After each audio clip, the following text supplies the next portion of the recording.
I read Light of the Jedi by Charles Soule, which is the first book in the Star Wars The High Republic publishing line for Star Wars. And I gotta say, it's a great, fun, enjoyable book. I highly recommend that you read it. So this is actually the second time, so I really should have said I reread Light of the Jedi. But the reason why I did that is I realized I was very behind in reading the High Republic books. This is the only one I actually read. And so I picked up the second one that was published. And I was getting ready to read it. But just to refresh myself, I was going to go ahead and watch my review of this. I never reviewed it. So I picked it up next at the library and I reread it so I could actually talk about it. I actually talked about one thing I really enjoyed in the book, which was I released that as a short. It'll be linked somewhere in the cards or below, I don't know yet. But anyhow, just to recap that, I really enjoy how basically in part 1, before the middle of the book, is when they were working to save Hetzel from the emergencies that we later don't know the exact cause of it. Well, we knew the exact cause, but the exact cause.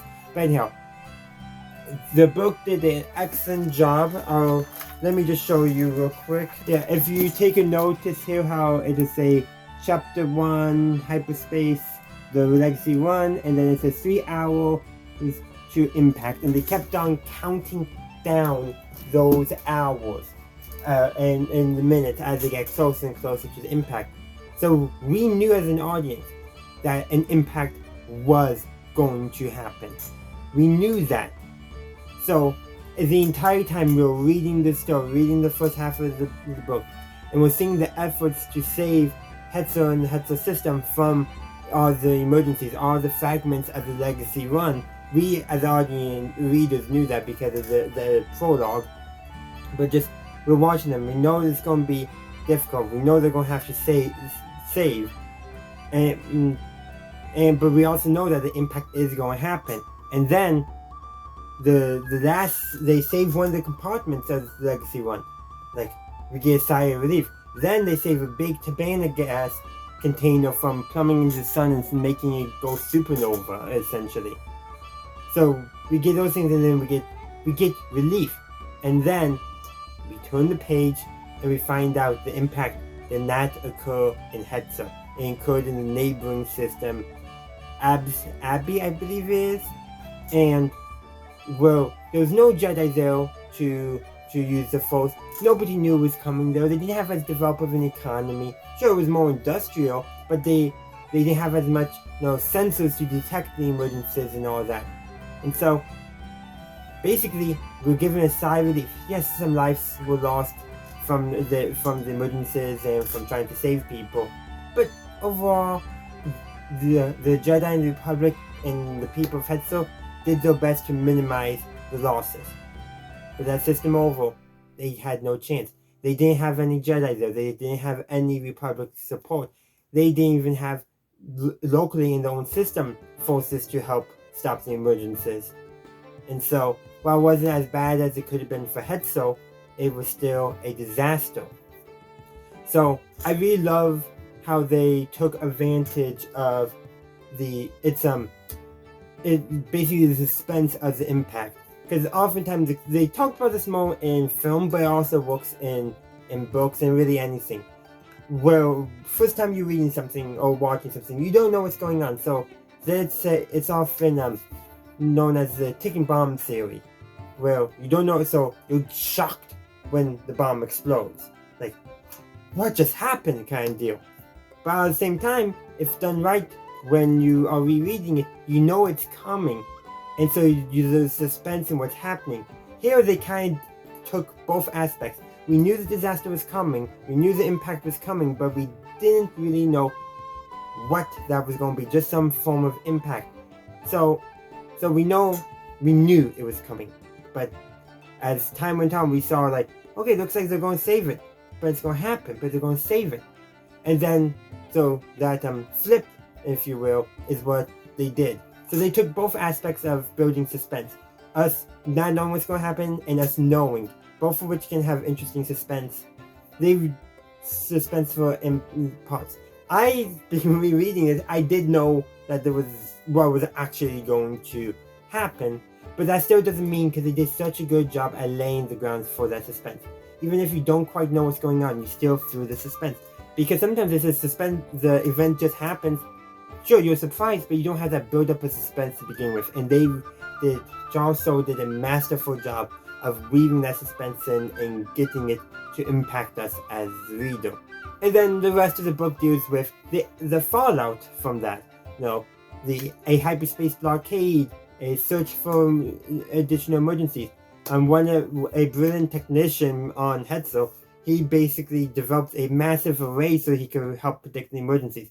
We learned that the cause of it, which this is going to be really spoilers, because I feel like you don't need to spoil the first part, but the second part has spoilers, because we learn about the Nile. Yes, we knew about the Nile going in, but we really learn about them, learn about their motivations, their operations, and how from this point onward, the High Republic, the Nile are changing. They're going to become a more serious threat to the Republic. And that was built up slowly as the Mayor Conroe was slowly moving the wheels so he could seize true control of the Nile from the Tempest runners. And he, in the book, eliminates one of them, probably the one who would have been the biggest threat to him due to the fact that he had the most amount of actual warriors in his Tempest. And so you can see that. Then, at the end, he actually does successfully capture Jedi, and basically doing the evil villain monologue reveals a lot of stuff of the mysteries, like what caused the Legacy 1 disaster. We knew they avoided something and it was a narrow ship, because that was built up over the time, but what revealed that ship was sent there to basically impact the Legacy 1 by Mayor Conroe, so that way basically he could have the opportunity to change the Nile into something more under his direct control. And all that, like, this stuff built up. And then the mission that led to the capture of that Jedi, who also helped save Hetzel, by the way, along with his Padawan. And he allowed that one of the Tempest runners who sent a small group of Nile to go capture someone.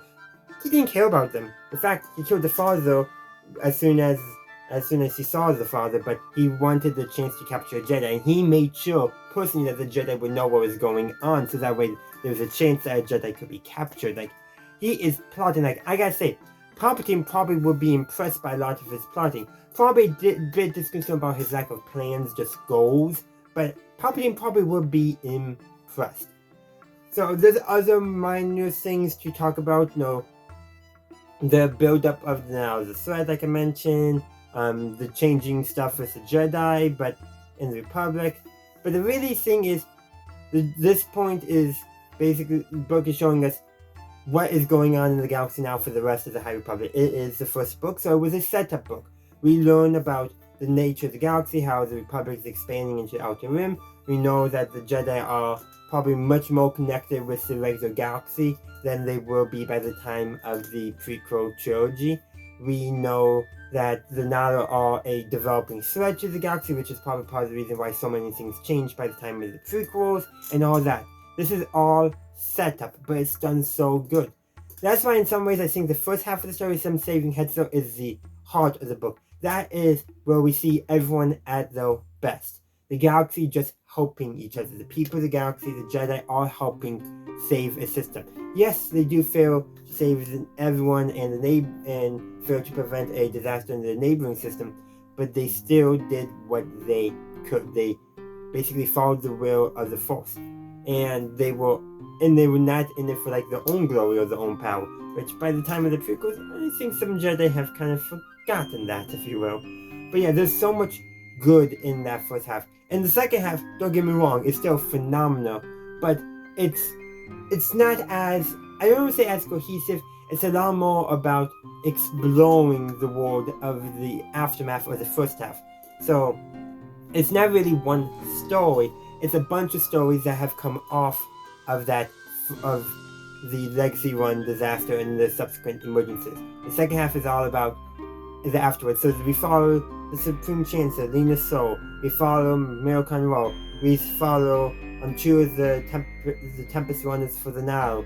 We follow Jedi Padawan Bell, who is about to become a Jedi Knight. We follow his master, Jedi Master London, something like that. He's the one who is actually captured by the Nile.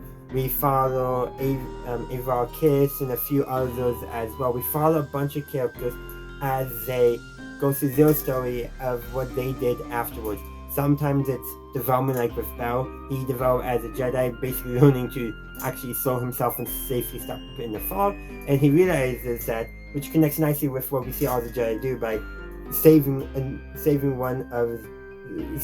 a little girl captured by the Nile. Like, basically, when he was just trying to save himself, he couldn't. But when he was trying to save somebody else, he was able to do it. Connecting with realize what the Force is about, what the Jedi Bar is not about saving oneself, it's about saving others. So he gets a little arc there.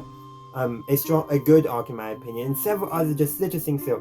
Sometimes it has that character development, sometimes it's just setting up other stuff for the rest of the High Republic publishing line and other stories they are going to want to tell with these characters.